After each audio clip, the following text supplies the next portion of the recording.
This is a very interesting angle in that, you know, I played it with Jet, I played it with Omen before. You need to be on the spot, all based on timings. So if there's a certain amount of time on the board that's gone by, this becomes a threat at a certain amount of time. What I'd recommend you do is go into a custom map, get to the barrier, and then time how long it takes for you to run to a position like this. This is what we're physically gonna do in the game. Think about how fast someone can go. So the average fastest speed is gonna be with a knife. End game phase, we're gonna go 1, 2, 3, 4, 5, 6.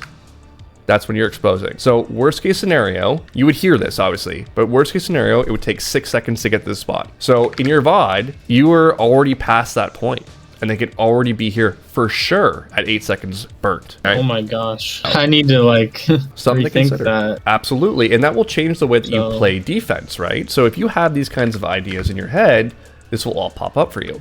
Now, you know the barrier is like generally like right around here. So we go 1, 2. That's when this person peaks. Well, how about this person over here? 1, 2, 3. 3.5, 3. That's how fast someone would be to this position, okay? Same thing for you. How long would it take for you, right? From the barrier's like around here. I can't remember, but it's like this. 1, 2, 3, 4. So your first contact is going to be here at 2 seconds. Your second contact is here by the time you get to this point. Something to think about, because then you're able to understand like what can I do, how can I take the fight, and where's the first fight if I'm going to cross their place. So the earliest time they're going to be here is 3 seconds. So if I throw the smoke off the beginning and I go like this, I'm already pre-firing the spot because they can definitely be here already. And that's why you get caught here. Yeah, but he in silver now. When you 1, 2, 3, 4, 5. Yeah, oh my gosh, they still haven't peaked. They could already be in front of you right here, and you're caught, right?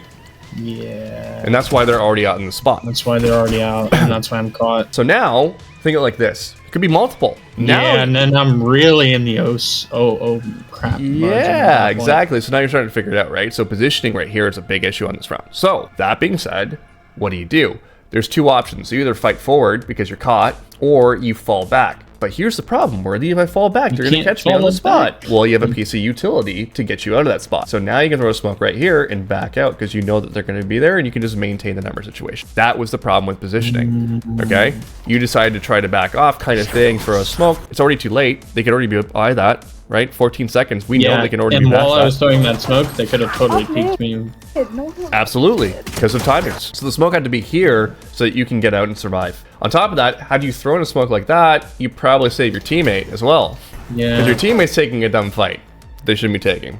So both you stay alive, they can take yellow, sure, but we're in a 5v4 and they haven't even planted the bomb, so we're probably going to win. If you prepare for the best case or the worst case scenario, you prepare for the best case scenario. So what does that mean? If I go into the game and I am going to know that my timing is 3 seconds to get to that spot off of the timer, I know relatively how long it would take for someone with a rifle, 3.5 seconds versus 3 seconds. So best case scenario meaning how fast they can get to this spot versus their best case scenario having the gun out, ready to go. How long would it take? So now you have a range. The range is 3 to 4 seconds on when someone will actually peek this angle right here. So how fast will a person get to a spot with a knife? And then you just basically say to yourself, they're probably not going to knife out, so it's going to be around this time. But you're prepared for the worst case because in your rank, a lot of times people will do crazy shit. Wouldn't you agree? Yeah. Yeah. So be ready for the crazy shit. Timings can be a really annoying process when it comes to learning. We recommend you join our Master Coaching program to be able to speed up the process. In our Master Coaching program, we give you Coach 10-Mans where we teach you live how to deal with these timings and also be able to communicate and grow as a player in all aspects in ranked environments. It's a great price at $25 a month. We highly recommend you join as soon as you can to lock in your place in our next 10-man. Nothing big. If I hit Radiant, it's just a byproduct. This is going to be a timing thing again. Let's do the math here. It was 11 seconds. 1, 2, 3, 4, 5, 6, 7, I'm dead. 8. I'm dead, and I'm dead. Okay, let's do it from the other side. 1, 2, 3, 4, 5, 6, 7, 8, 9. Dead. Dead. Let's do it the other way. 1, 2, 3, 4, 5, 6, 7, 8, 9, 10. That was pretty good for my first try. So you're throwing that smoke, they're already peeking you, right? It's potential. Prepare for the worst case scenario, you'll prepare for the best case scenario. So you pulled a smoke out there in front of a very real threat. These are timings you need to get down. Okay. Oh my god!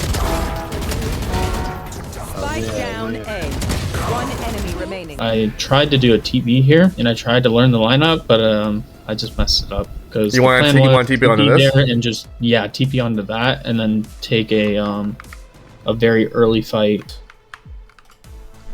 Yeah. Oh, hey, I'm gonna practice that.